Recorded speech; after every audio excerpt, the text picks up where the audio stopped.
Fundamentally, to me, impact is about having the superpower of being able to create an experience in another human being. And when you're able to create an experience in them, you're able to influence them or impact them in a profound way.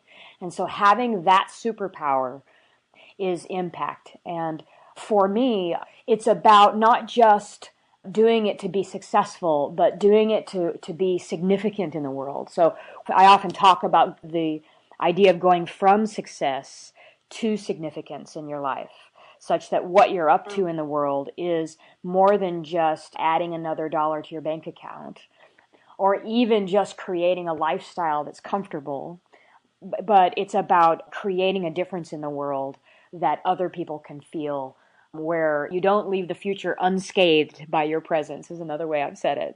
And I like to think of impact in three ways: in what you choose to do, in who you choose to do it with, and then finally, when you have the who, it's how you do it. And I thought we might talk about each of those three. So let's start with the what. And for me, what you choose to do is really about finding your calling or your purpose in life. And I was really impacted. I was at the Summit Series. It's an event for really successful and interesting and fun entrepreneurs. They brought several thousand of us together and lots of really neat guest speakers. And I was really impacted by Gary Vaynerchuk. And he started to talk about these cultural changes that he'd been observing. And he started with some really simple ones, like 10 or 20 years ago, he said, would have been normal, let's say, for you to be in a grocery store and seeing a parent punishing their child, like physically hitting their child. Like that would have been normal 10 or 20 years ago. 10 or 20 years ago, it would have been normal for you to be in that same grocery store and walk to the checkout line and see the checkout person smoking a cigarette in the store.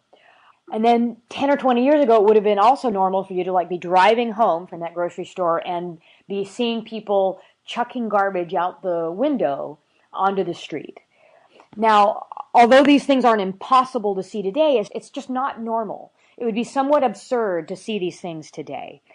And I'm hearing him talk about all of these cultural changes and looking at what would be absurd today. And I started thinking, wow, that's a really important question to ask. And so when I talk to people about what it is that they do, I often ask this question. I say, what do you want to make absurd in 10 years that's normal today? And often when you get people to think of that question, the what do they want to make absurd with respect to what they're up to in the world, it draws out of people the most incredible answers and helps them focus in on a real calling.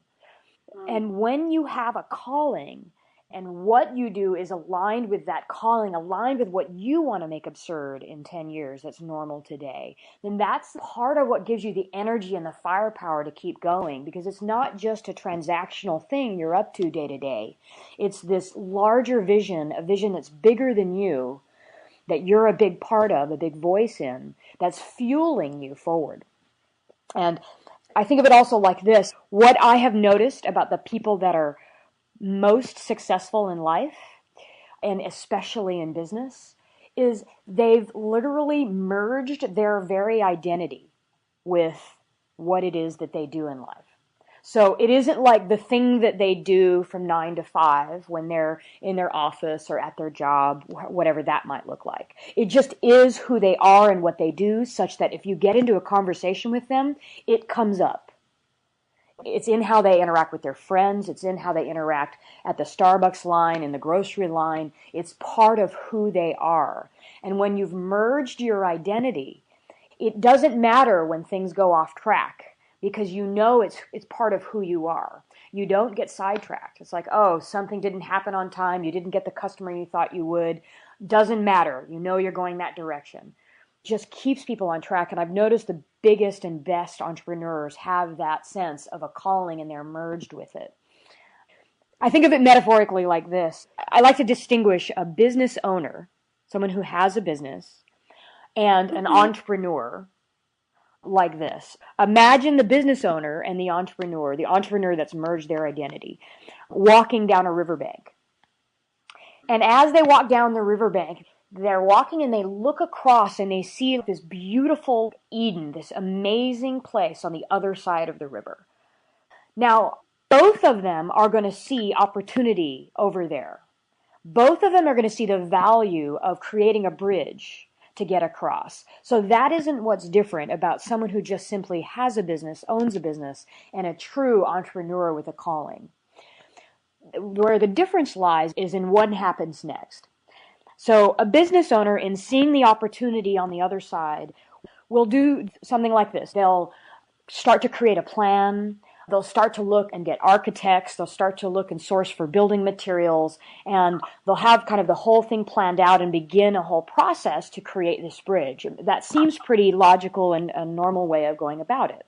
Bringing in all of the players, getting all the materials in, creating a plan, and going forward. Now, that is how a business owner would think of it. Now, a true entrepreneur with a calling that's fueled by that, they will instead lay themselves down and become the bridge and have everyone in their sphere help build the bridge around them. Now, it's fundamentally different because what happens with the business owner if something goes wrong, like the architects don't like it or the materials were faulty and the bridge starts to collapse? What happens there is you lose steam and you don't have a bridge anymore if some of these materials or some of these things fall out of place. But if you have the same kind of cataclysmic events, you still have the bridge because you are that bridge. So it doesn't take you off track. And so that's the difference. It's both knowing what your calling is, knowing what you want to make absurd in 10 years, and having that merge with your very identity, such that you're fueled to continue to go. We have to do in our businesses things that we don't like to do, things that are scary to us, things that are unknown, that are unsafe. We have to have comfort with that. And the only way I've seen to have comfort with that is if it's something that's bigger than you and you're merged with it. You have to choose the thing that you want to change, but then you have to surrender to who you are and the way that you'll change it. Yes, exactly. You can't change it in a way that's out of alignment with who you actually are. Mm-hmm. So for us, as an example, one of the things that Brian and I are up to, Brian is my business partner, and we want to make it absurd that the ROI on, let's say, a college education is now decades and decades, and there's more college debt than there is credit card debt in this country. We want to make that absurd. We want to teach people entrepreneurship and educate them in a hyper-relevant, hyper-interactive environment where the ROI is literally days or weeks instead of decades and people are going into debt. We want to make that absurd and create an education for entrepreneurs that is designed for what they're up to, what's relevant to them, taught by people that know and are in it instead of the academic. We don't want people to learn in a passive environment where they're spooning in knowledge straight into their heads. We want them to learn in an active environment where they're literally working on their businesses and learning by surrounding themselves in a community that can help them and contribute. So that's kind of our calling. That's what we want to make absurd, this idea of how education happens and specifically how entrepreneurial education happens. So that's an example of what I mean by a calling. So it expands your creativity in how you do it because it's not just about the product anymore. If your product isn't doing it or your service, depending on if you're a product or service business, it's about your calling, and you might think, oh, well, if this product isn't doing it, maybe I ought to try something else. Another product, right. Another product or a service or start collaborating with someone else. Your creativity is unbound if you know that it's about the calling and not about is your product any good. So that's what I think about what you choose to do. Let me just back it up for a second. Can you give me a few more examples of how people are doing that well? Yeah. Well, how do you see it? I think of Peter Thiel's example. Peter Thiel founded and invested in PayPal and was one of the famous investors in Facebook and has created a whole foundation around it. And so he's famous for building and investing in companies that completely change the way that we do something, like the way PayPal is and the way Facebook is. Those two companies have changed how we interact, how commerce happens, how we connect to our friends. It's even changing the way we market. Facebook ads and all of that are starting to really gain popularity with Google AdWords and other ways of doing it. So these are companies that have really changed the face of our world. And he's famous for knowing what those companies are.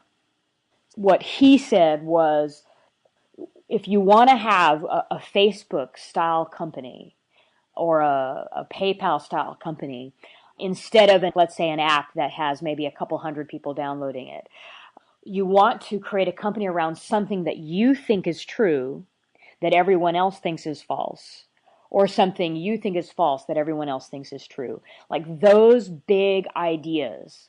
It's the absurd ideas, the what's normal today that you want to make absurd. It's when you can have something that's foundationally around that kind of thing, then you'll be successful. Then you'll really be changing the world in a positive way, making huge impact, rather than another Me Too about something that is kind of obvious that people already know what they need to know, and you're not creating anything new in the world.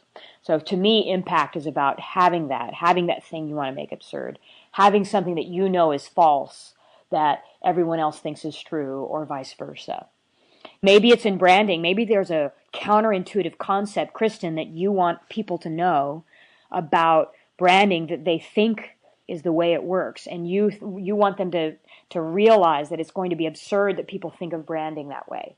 And in 10 years, you want to make a big difference in what that looks like. That might be an example.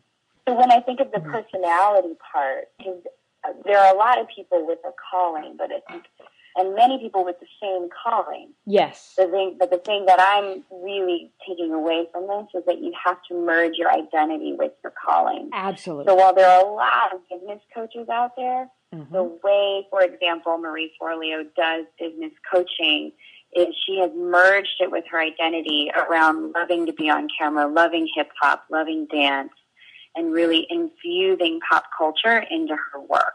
Absolutely. When I think that's it, yeah? Yeah, that's totally it. Example I have is Richard Branson, for example. Yeah. Just having read a little bit of the story, he loves the high life. He loves good living. He loves pop culture as well. So when you think of Virgin Airlines, and for those of you who have flown Virgin, you know that their branding is very slick. It's very young. It has that kind of feel to it that when you're with their product, when you're with Marie's video or at one of her events, when you're on a Virgin plane, you feel like you're with that person. Yeah, exactly. Okay. When you do it that way, it's natural. You've got the energy to keep going. And I'll even go a step farther. I talk about with my entrepreneurs the idea of shrink wrapping your commitments. It's a funny way of saying shrink wrap your business around what you'll actually do rather than what you think you should do. And that as a means of success. For instance, Brian and I were having trouble getting videos out for our virtual course. We have a virtual course where there's just videos that we were going to release every other week.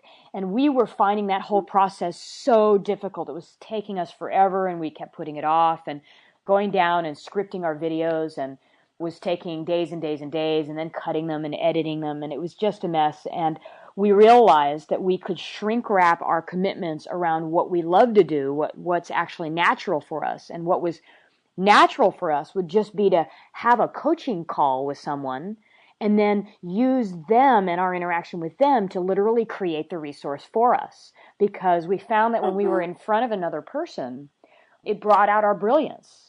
And then we could create a video from something that we naturally do. We'll do coaching calls or coaching meetings with people all day long. All of a sudden, it went from pulling teeth because it just wasn't natural for us to be sitting in a studio creating a script without an audience. to something simple like, oh, we can have a phone call and hit record and make a video out of it and make some slides afterward, and there we are.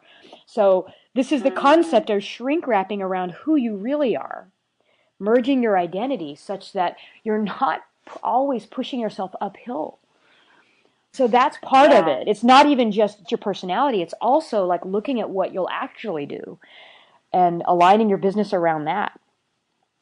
So that's the what. That's how to choose what. And so I'd encourage everyone on this call to write down that question.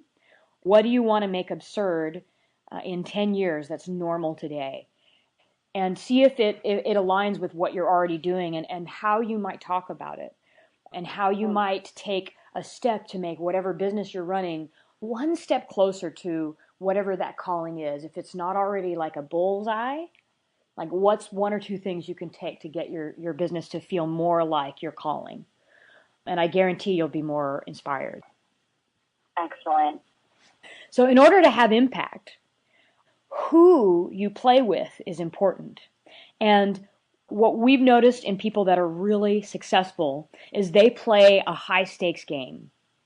They're playing with people that have the most at stake given their product or service. And so taking a look at who it is that you serve and looking not just at the who you're serving now, but who literally would have the most at stake to have whatever problem that you're helping solve solved. And I'll often make the joke of the best business to be in would be saving the lives of billionaires, right? Billionaires who have the most at stake because their life is at risk. And that's a silly example, yet what I'm trying to do is kind of illustrate the point. Let me give you a few examples and then make a distinction. In our entrepreneurs program, we had someone who had a business. He was called the Knee Pain Guru. And he was selling, I think, like $47 products to help people end knee pain. And these were people that were like debilitated with knee pain. And he was able to help people avoid knee surgeries, like $10,000, $20,000, $30,000 knee surgeries through some simple methods. And he was selling a $47 product to people. When he came to us, he was a little burnt out because he had a huge list, but he couldn't seem to really make enough money to get by, which, as you're listening, you might say, well, no wonder. I mean, how many $47 products do you have to sell, and how big does your list have to be in order to be sustainable? And the answer is pretty huge. So that's not a very high stakes or winnable game. And so who do you think has the most at stake if they've got knee pain? So in the case of someone who's a knee pain guru, who comes to mind to you, Kristen, who would have a lot at stake if they had knee pain? Athletes, for sure. Absolutely. That's a great one. Anyone who needs to use their body in any other way to earn a living. Yes, those are all great answers. Let me give you one more really good one, which is insurance companies. Insurance companies are paying $10,000, $20,000, $30,000 for knee surgery. He has something that can have them avoid knee surgery for a few $100s. So we had him go into the insurance companies to start to have them go out to all of their clientele and support his program. So anyone getting a knee surgery or thinking about that can go to him first. Now, they stand to save cumulatively probably hundreds of millions of dollars when you take all of the knee surgeries that they're paying out year to year. So it's that kind of thinking. So either he wants to align himself with some athletes or dancers, and or perhaps both, align himself with insurance companies that have a lot to gain by avoiding a knee surgery and getting rid of knee pain. You know, he might even go to the coaches, but it's that kind of thinking that we want you all to have, is how can you align yourself with the people that have the most at stake? We had another example. We had a woman her service was getting women right with their sexual power and having them be really powerful in the world. And so she was doing this, and we asked her the question, well, who has the most at stake for having their sexual power really integrated into who they are? And we, of course, came up with actresses. And she has now started working with several very famous actresses, specifically the ones that want to be leading ladies but aren't yet, like supporting actresses that really want bigger roles, they would stand to gain from really having their power, their sexual power aligned. And she's now doing really, really well approaching that market. And all it takes is to not have fear in approaching people that have a lot at stake.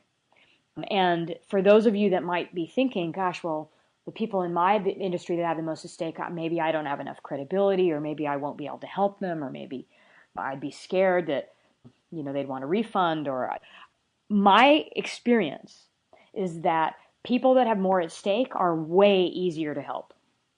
I've been in a room where everyone was struggling. Nobody had had any success in business, and they were trying for the first time to be an entrepreneur, to try to get their business going, and were very early stage. And I've been in a room trying to help them versus being in a room trying to help people that had already had some success and were wanting to really multiply their success and scale their businesses. Now, what happened in the room of people that had always been struggling, and this was their first time trying to get a business off the ground, is the amount of centrifugal force holding them where they were was so high that it was really difficult for me to get them to take any step. I mean, let alone integrating some of the big stuff that I wanted them to do. Really, really hard to get them moving. And they tended to take for granted a lot of the really brilliant and amazing concepts, ideas, mindsets, strategies that they were learning. That other companies, when we're in corporate settings, they're paying us hundreds of thousands of dollars for the same information. And when they get the information, they're like, oh my God, that's incredible, that's brilliant. And they put it into action immediately and end up making millions of dollars with it. So my experience is the people with more at stake, because they have more at stake, are willing to do nearly anything that you say. The pain point of what could happen if they don't solve this is huge, and the pleasure point of what is the upside if they got this thing solved. It could be money, it could be true love, it could be their body being healthy because they're diseased. I mean, imagine if you had someone who was about to die because of their health. They would do everything you said, versus someone who's like mostly okay, they've got a few extra pounds. Feel the difference in helping one versus the other. So it's actually easier. And it's not about just the credibility. It's about knowing that you can guide them towards it. So play the game with people that have the most at stake. And that may seem obvious, but let me tell you the not obvious part. The not obvious part is that timing is everything. Stakes often have to do with timing, not just on what you're doing. Here's a fun example. So I bet many of you have flown airplanes. Maybe some of you are even frequent flyers where you've been on planes a lot. And if you've been on planes a lot, or more than at least a couple times, you've heard the safety briefing. Maybe if you've flown a lot, you've heard it hundreds or even thousands of times in your life. I bet even some of you might even be able to repeat parts of it if you were sitting here. So you've been on a flight, you know the safety briefing, you've heard it hundreds of times. Now, given that you've already heard it several times, how much of your attention are you putting on that safety briefing when you're on a plane? Like, is it high, is it medium, is it low? You tell me. It's pretty low. It's pretty low, right? Practically none. Right. Often everybody's still talking and they're rummaging around, or they're just kind of staring off. So that safety briefing for you is very low impact at that time, right? The person's talking and most of us are basically ignoring them. But let's say once you're in the air, the pilot comes on and says, this plane is going to crash. We're going to have to do a crash landing. In preparation for that crash landing, the flight attendant is going to review the safety briefing. So in that scenario, even if you've heard it 100 times, then what level of attention are you giving the flight attendant? 100% undivided. Yeah, undivided, because the timing of that right then is very high stakes. Your life is literally in the balance And maybe there's something that you hadn't really paid attention to. Wait a minute, how does that life vest work? Wait a minute, where is this exit? Let me find it. You're going to be paying a lot of attention. So timing is everything with impact. If you told a billionaire, I said, saving billionaires, that you wanted to save his life when he's like sitting around sipping Mai Tais on his private island, you're not going to have his attention. But if you tell a billionaire you can save his life when he's got some disease that's about to kill him, then he will pay attention. It's timing is part of the high stakes game. So you need to know both who has the most at stake and know how to get them when it's most relevant, when it's literally the biggest issue in their mind. And you'll have huge impact on that person if you can find out those points in order to interface. And I'll often have people write down the top 10 most influential people that would have the biggest impact on their businesses today and write them down. Big names, small names, people you know, people you don't know. Write down 10 of those names and see if you can get yourself to reach out and connect with those 10 and see what happens. And that way you really are having impact. You are playing a high-stakes game. You're connected with the kind of people that are going to make a big impact, that have the bigger lists, that know the people you need to know. If you're an author, for instance, and you have a book and an idea you want to spread, used to be that you wanted to know Oprah, right? Because Oprah has this book club and everybody reads. I mean, there's huge parts of the population that reads Oprah's book recommendations. So that might be, right. But that might be someone you would include on your list if you were an author. Now, there might be several people between you and Oprah that might be easier for you to have access to that you might also list. And then it's the idea that you actually begin the process of reaching out. Or you talk to the people in your current network and let them know, hey, I'm looking to get connected to people like this, XYZ. People that promote authors that have a big audience. And we are all so well connected that you probably either already know the people you need to know or you know someone that does, that would help you.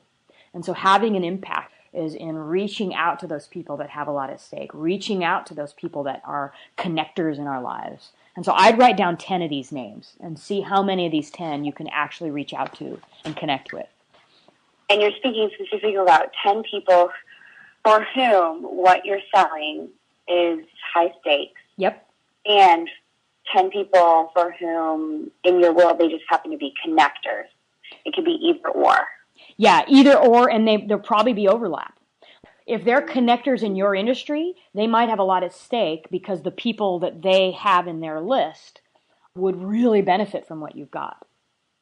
Right? Yeah. And so if you think about it from that standpoint, and they could be categories of people. So they could be actual names or categorical people. Like people in this business who are in this position. And then it's up to you to find those people. Right. So that's Great. who. Okay. And then let's end with how. So here I'm going to get a little more esoteric. The first two were real solid business strategy. This is what Brian and I have observed as we've coached Fortune 100 C-suite executives who've been some of the most exciting in the Silicon Valley. This is what we've observed in companies that have grown from startup to billions. This is the thing, those two first points are the things that they get. But now I want to move into the inner game. Internally, how you do it in your being as you're in front of a person. And it starts with alignment.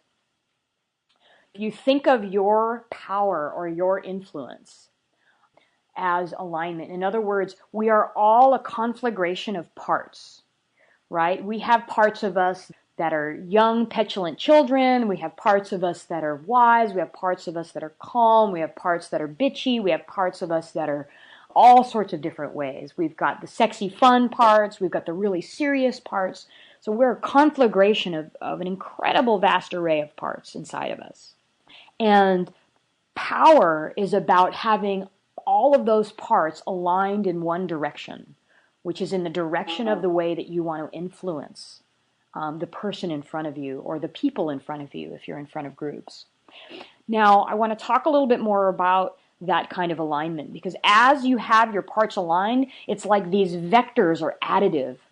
And if you have one part of you that's going in one direction and another part that's going in the opposite direction, people can feel that conflict that's going on inside of you. And you come off less powerful. You come off less influential when you have all of these vectors of parts in different directions.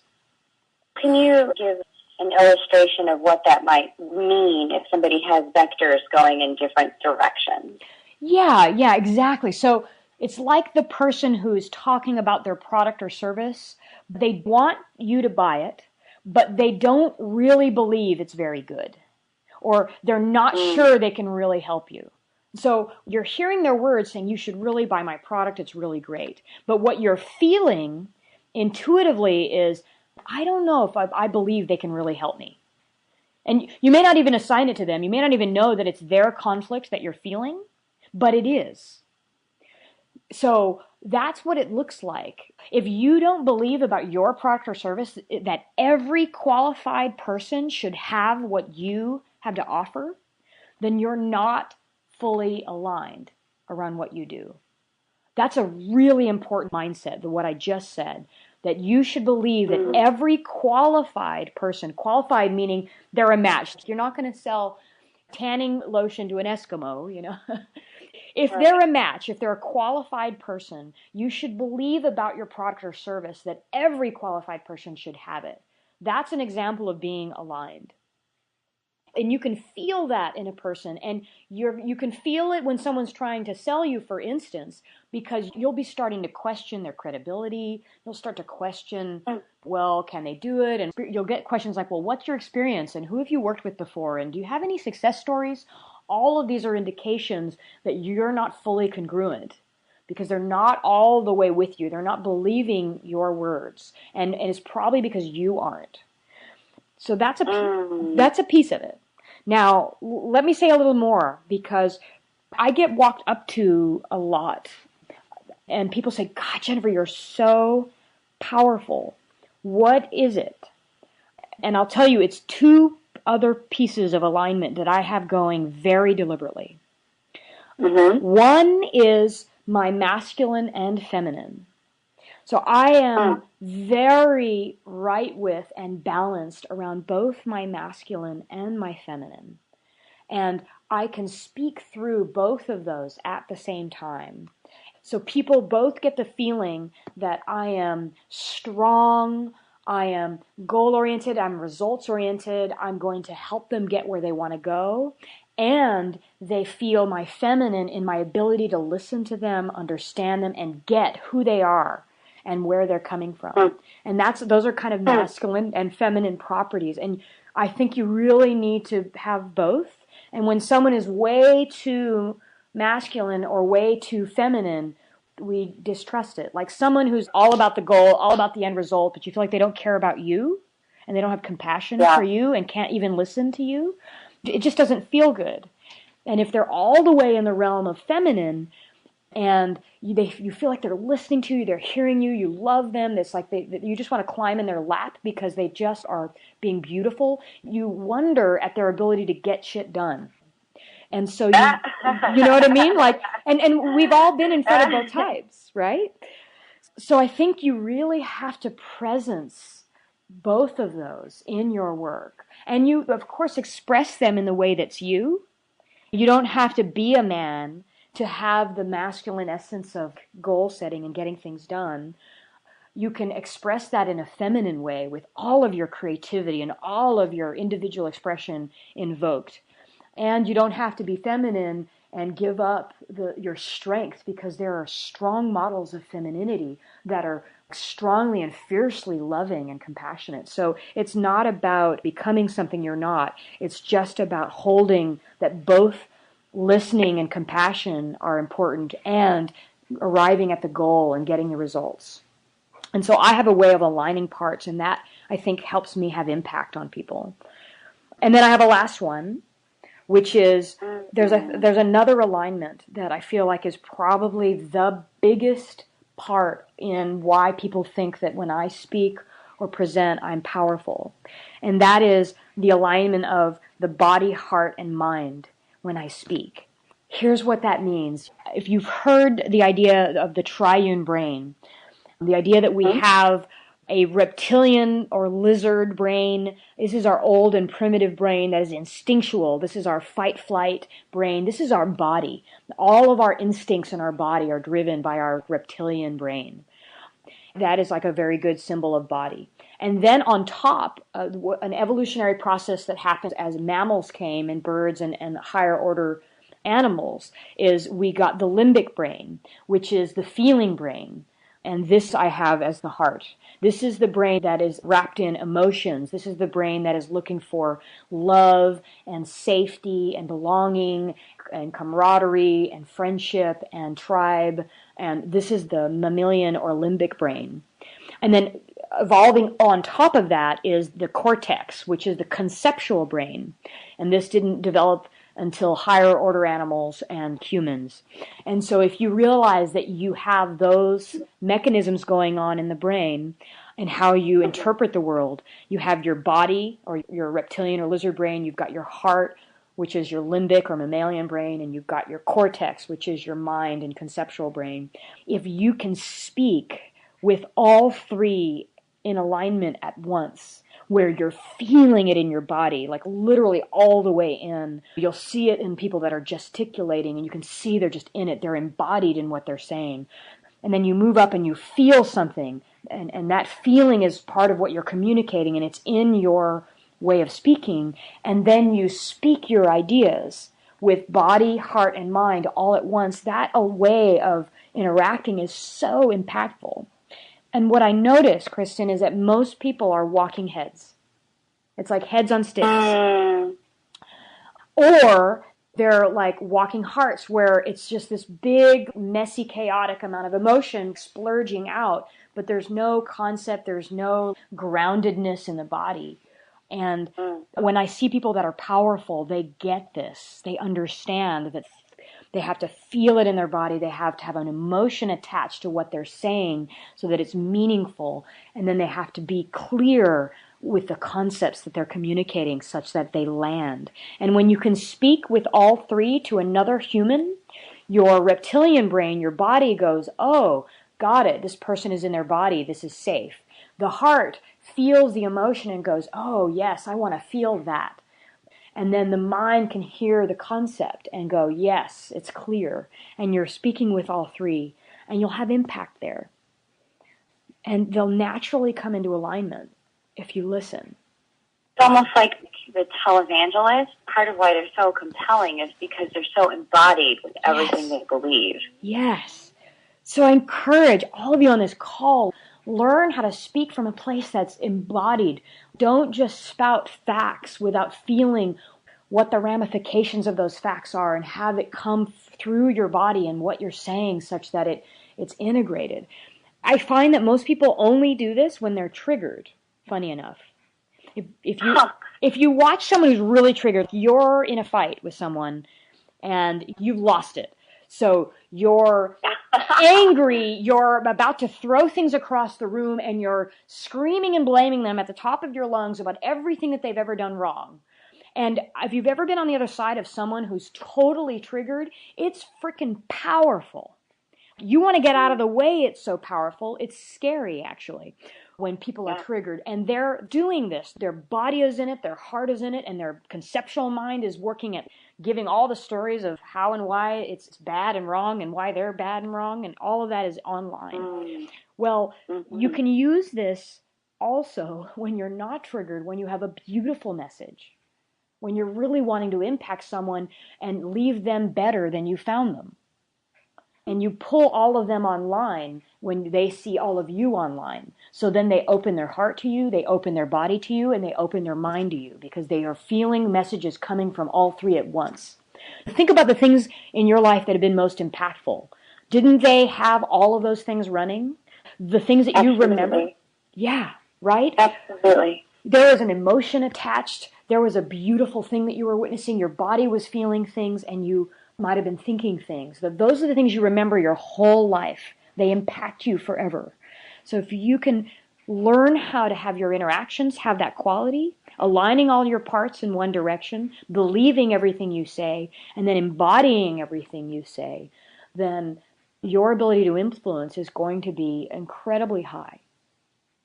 If I was the type of person that was a walking head or a walking heart and was glued out to it until I heard you say this, that parts of me were offline, how would I go about, number one, finding out if there was some part of me that needed to get more online and in alignment? How would I find out? And then how would I make the changes if I needed to pull more body online or more heart online or more mind online? How would I start to make those changes? Yeah. I think the first answer is a real simple one, and I think it begins with listening. If you have this model in your mind, reminding yourself of having body, heart, and mind, is listening. So you're talking, and if you can have in the background, oh, what does my heart have to say about this? How does my body want to be through this? What does my mind think about this? And if you can continually listen and then ask, what's my head thinking? What's my heart feeling? What's my body feeling? What's my body doing?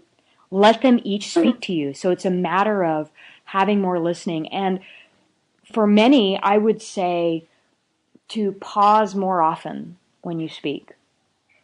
When I sit and pause in between answering things and thinking about things, when people ask me questions, and sometimes I do this in a split second, but I pause and I literally go through the steps of feeling my body, feeling my heart, and feeling my mind, and then speaking from there.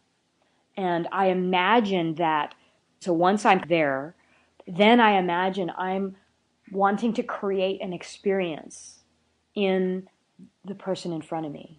And I ask myself, what experience do I want them to have with all these words that I'm saying? And thoughts will come to mind like, oh, I want them to be inspired. Oh, I want them to feel like they can. I want them to have faith in themselves. And so as I ask myself those things, we don't always ask. Sometimes we just want to give mind concepts. But like, what if you asked yourself what you wanted them to feel? And if you're noticing that your concepts and your feelings are in line, imagine, well, how would my body be oriented to have them feel that the most easily? If it's inspiration and energy, then I'd be energetic with my body, my mind, my tone, my gestures. If it's calm and peaceful, I would slow down. I would speak softly. I would pause. And so that's my body engaging if I'm wanting you to be calmer. But I would have had to have asked the question of myself, what experience do I want to create in another human as I'm saying what I'm saying, or as I'm interacting the way I'm interacting? So I think it's both listening to each of the three and asking yourself about what experience you want them to be left with.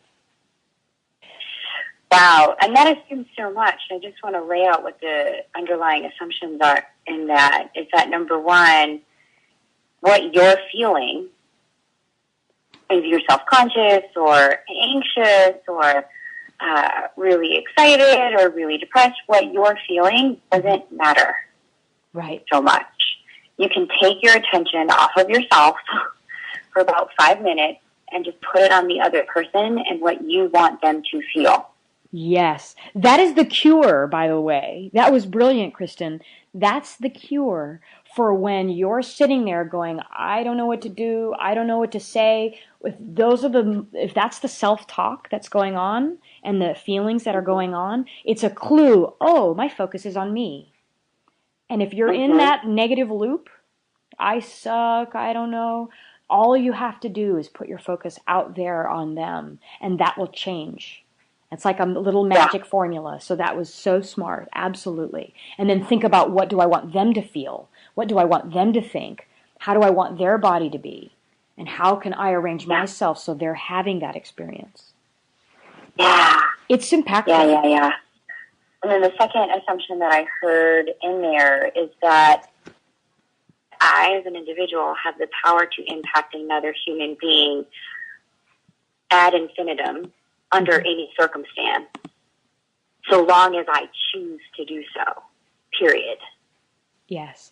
And I think we forget that. Yeah, we so forget many that. times I talk to entrepreneurs who are at the 7-figure level, at the 6-figure level, not even at 6 figures yet. And there are certain circumstances I hear themselves paint themselves into a box around as a result of forgetting that you can impact another human being at any time, provided you have chosen that you want to do so. Yes. You're never powerless. Yes, never. It's true. It's true. Always a matter of, do you choose to impact at this time or not?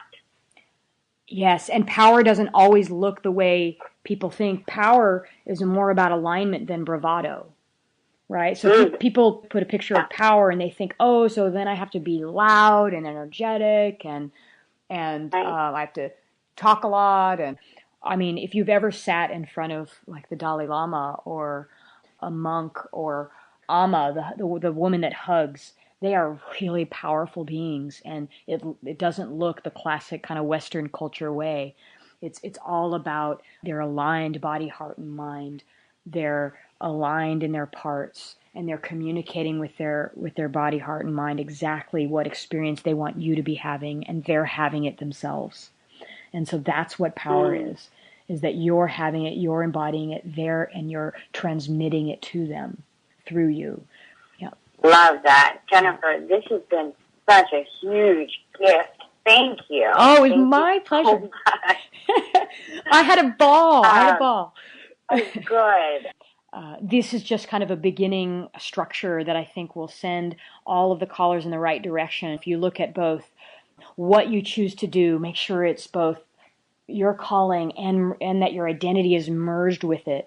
If you look at who you're doing it with and make sure that you're playing a high stakes game, that people have the most to gain and the most to lose at the time that they have the most to gain and the most to lose, you're going to have a big impact. And then finally, how you do it, how you have impact when you have them in front of you.